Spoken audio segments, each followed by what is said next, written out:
Hi there folks, and welcome back to the channel. Today we have a watch with a mind of its own. We have a Spinnaker, one of the Hull series. This one is the Dumas, which we're going to be having a look at today. It is a 300-meter diver's watch, and this thing is a real absolute beast of a thing. It's plenty of weight in that, weighs in at 200 grams.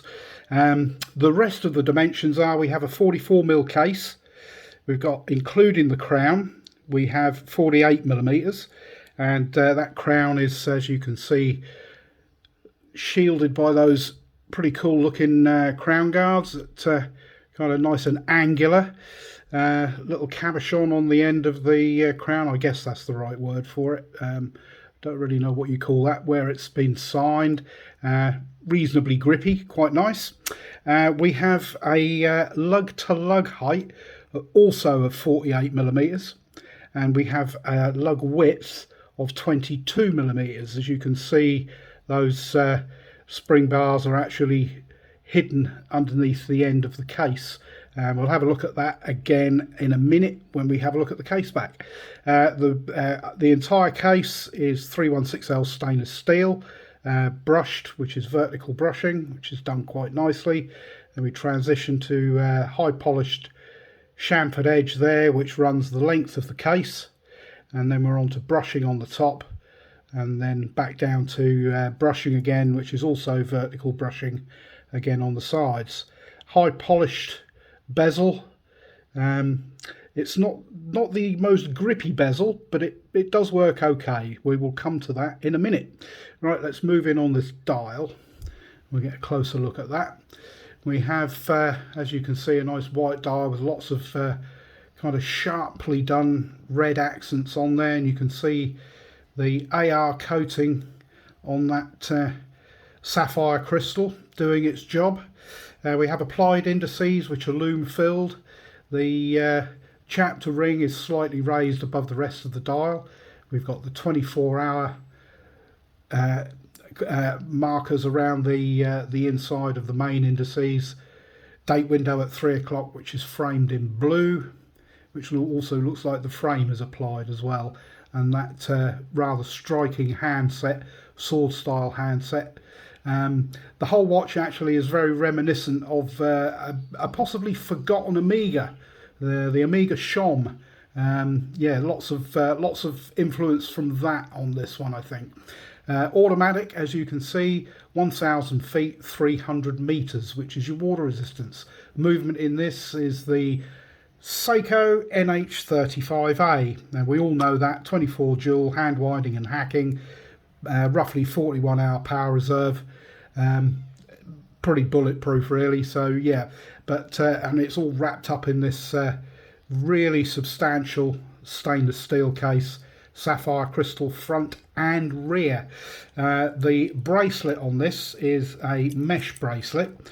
We'll just pop that open, and that is a chunky thing. That is 4mm thick, so that is very substantial. And then it has this pretty cool system here, so that we get a milled clasp. So what they've done here, just underneath their kind of signed cover, if we can get to it, there's this piece here. You just pop that up, and that slides backwards and forwards to adjust the strap to your desired length, which then means it's nice and quick and easy. And then you've got this keeper which slides down over the end there. If I've got a gripe, and I do have a gripe, it's this isn't good enough, this keeper, because it does slide about.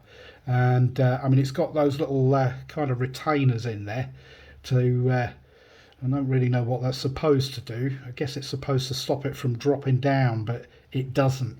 So once you've got it undone, that can come all the way down here, and it's got this habit of getting caught, and yeah, it can be a real pain to get that back over again. But once you've done it, you've done it. So I'm probably whinging about nothing much really. We'll just move out again because I'm a little bit too close in here. And you can see the exhibition case back with the signed Spinnaker rotor, the NH35 in the back there, screw down case back, radial brushing on the back of the case.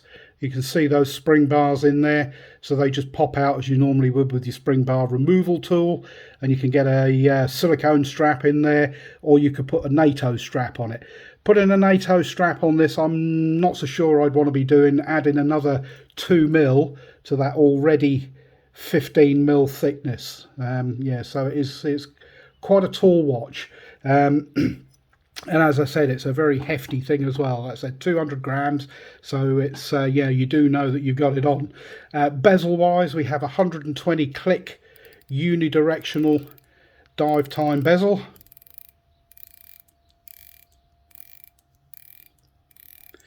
It doesn't feel too bad. Like I said, it's not the easiest one to grip, because it's not coin edged, but once you've got hold of it, it's okay. And of course, if you're diving, you don't really want it to be that easy to move, but this one is, it can feel a little stiff.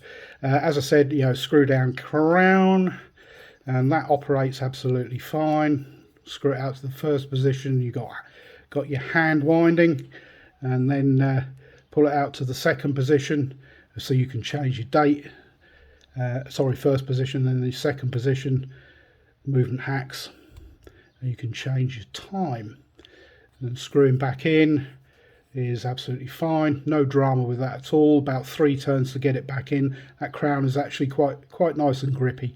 Lume wise, we'll give it a bit of a charge up. And those of you that know Spinnaker probably know that their lume is something that they're very, very good at, and I do believe that they use their various mixtures of either C3 or BGW9. It's not going to be pitch black in here, but we'll drop the lights so we can have a look at that. So yeah, I mean that does last pretty well. As usual with these, with the lume on the bezel as well, the bezel will fade out first, and the indices then follow, and the hands just kind of hang in there. And this one does last all night. It is pretty good. It's actually considerably better than the last Spinnaker I had, where the bezel and indices lasted and the hands faded first, which was a bit strange. But yeah, I think this is a great looking summer watch. And I mean, it's going to be absolutely bulletproof. Even if you whack that into a door frame, you better have a look and see if your door frame's all right, because this is a substantial thing. At the beginning of the video, if you want to see a wrist shot, if you skip that bit, you better go back and have a look, because that's where that is. So yeah, I mean, that's do I think it's good value? Price wise, these are retailing, full retail for these is 400 GBP. You're getting a decent watch for your money, but with an NH35 powered movement, I think that's right on the kind of the top end of where it should be. However, if you shop around, you can find them for less than that. I mean, I picked this up on I think it was Watch Nation with a 20% discount, and it was already on sale, so it came in at under 300. So and that, I think, is absolutely the right price. If you can get one for that, I would definitely recommend getting one. It's something a bit different. It's quite a cool case shape. Sits well on the wrist, even though it is heavy. It doesn't wear badly at all. Okay, that's it for this one. I hope you've enjoyed the video. If you have, give us a thumbs up, that would be great. And please subscribe to the channel, and hit the notification bell so that you get notified when I upload any new content. And I will catch you in the next video. Thanks very much for watching. Cheers for now.